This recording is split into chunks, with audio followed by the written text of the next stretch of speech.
ఆదికాండము 5వ అధ్యాయము. ఆదాము వంశావళి గ్రంథము ఇదే. దేవుడు ఆదామును సృజించిన దినమున దేవుని పోలికగా అతని చేసెను.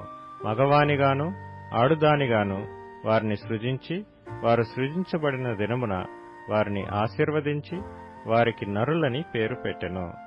ఆదాము 130 ఏండ్లు బ్రతికి తన పోలికగా తన స్వరూపమున కుమారుని కని అతనికి షేతు అను పేరు పెట్టెను. షేతును కనిన తరువాత ఆదాము బ్రతికిన దినములు 800 ఏండ్లు. అతడు కుమారులను కుమార్తెలను కనెను. ఆదాము బ్రతికిన దినములన్నీయు 930 ఏండ్లు. అప్పుడతడు మృతి పొందెను.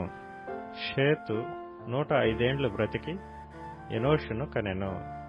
ఎనోషును కనిన తరువాత షేతు 807 ఏండ్లు బ్రతికి కుమారులను కుమార్తెలను కనెను. షేతు బ్రతికిన దినములన్నీయు 912 ఏండ్లు. అప్పుడతడు మృతి పొందెను. ఎనోషు 90 సంవత్సరములు బ్రతికి కేనానును కనెను. కేనానును కనిన తరువాత ఎనోషు 815 ఏండ్లు బ్రతికి కుమారులను కుమార్తెలను కనెను. ఎనోషు దినములన్నీయు 905 ఏండ్లు. అప్పుడతడు మృతి పొందెను. కేనాను 70 ఏండ్లు బ్రతికి మహలలేలును కనెను.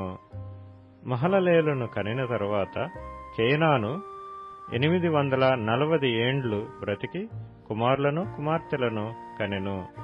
కేనాను దినములన్నీయు 910 ఏండ్లు. అప్పుడతడు మృతి పొందెను. మహలలేలు 65 ఏండ్లు బ్రతికి ఎరెదును కనెను.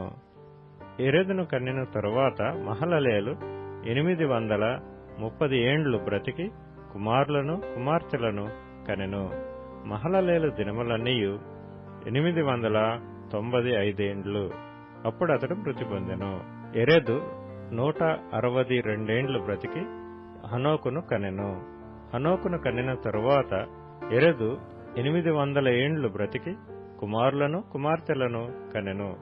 ఎరెదు దినములన్నీయు 962 ఏండ్లు. అప్పుడతడు మృతి పొందెను. హనోకు 65 ఏండ్లు బ్రతికి మెతూషెలను కనెను. హనోకు మెతూషెలను కనిన తరువాత 300 ఏండ్లు దేవునితో నడుచుచు కుమారులను కుమార్తెలను కనెను. హనోకు దినములన్నీయు 365 ఏండ్లు. హనోకు దేవునితో నడిచిన తరువాత దేవుడతన్ని తీసుకొని పోయెను గనుక అతడు లేకపోయెను. మెతూషెల 187 ఏండ్లు బ్రతికి లెమెకును కనెను. మెతూషెల లెమెకును కనిన తరువాత 782 ఏండ్లు బ్రతికి కుమారులను కుమార్తెలను కనెను. మెతూషెల దినములన్నీయు 969 ఏండ్లు. అప్పుడతడు మృతి పొందెను. లెమెకు 182 ఏండ్లు బ్రతికి ఒక కుమారుని కని, భూమిని యెహోవా శపించినందువలన కలిగిన మన చేతుల కష్టము విషయములోను మన పని విషయములోను ఇతడు మనకు నెమ్మది కలుగు చేయననుకొని అతనికి నోవహు అని పేరు పెట్టెను. లెమెకు నోవహును కనిన తరువాత 195 ఏండ్లు బ్రతికి కుమారులను కుమార్తెలను కనెను. లెమెకు దినములన్నీయు 777 ఏండ్లు. అప్పుడతడు మృతి పొందెను. నోవహు 500 ఏండ్లు గలవాడై షేమును హామును యాపెతును కనెను.